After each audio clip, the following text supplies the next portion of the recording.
Vous dites que la disharmonie ne peut être reconnue que parce qu'il y a préalablement harmonie, sinon comment pourrait-il y avoir disharmonie? C'est tellement évident quand vous le dites.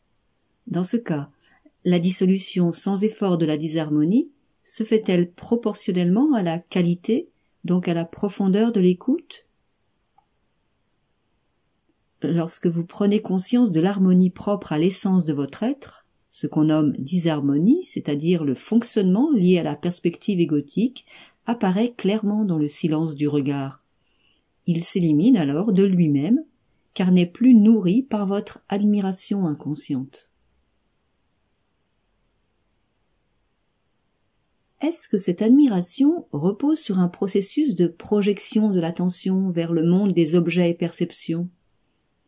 Et ce processus de projection repose-t-il sur un profond désir de faire l'expérience de, à la source de la manifestation, pour revenir simplement à la première et dernière des expériences, celle de « qui suis-je » ?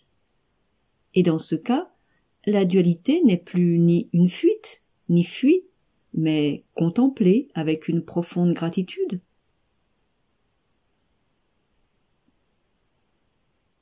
L'attention est tournée vers le monde des objets, car ceux-ci donnent l'impression de contenir la félicité désirée. Une fois que ce reflet est reconnu en tant que tel, il perd son pouvoir d'attraction et de fascination.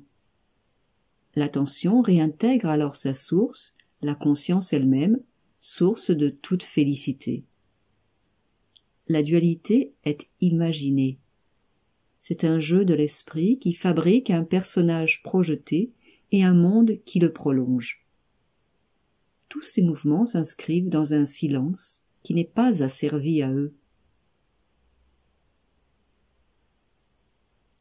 Si la dualité est imaginée du point de vue de la conscience, il y a quand même quelque chose qui existe.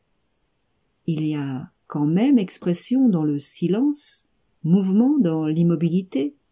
Sinon il n'y aurait pas cet échange, impersonnel, j'en conviens, mais juste silence.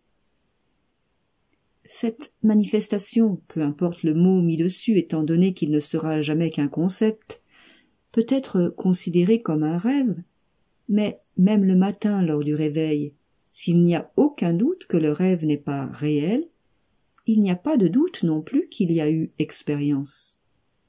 Et dans ce cas, y a-t-il une différence entre le réel et quelque chose qui existe mais n'est pas réel?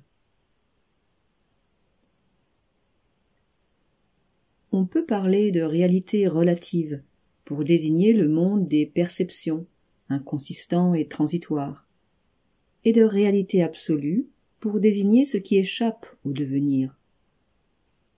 Il convient toutefois de bien voir qu'une perception est absolument insaisissable. Elle n'existe qu'à l'instant même, et n'a pas d'autre existence, hormis sous la forme d'une mémoire, qui n'est elle-même qu'une perception n'existant que dans l'instant même de la perception.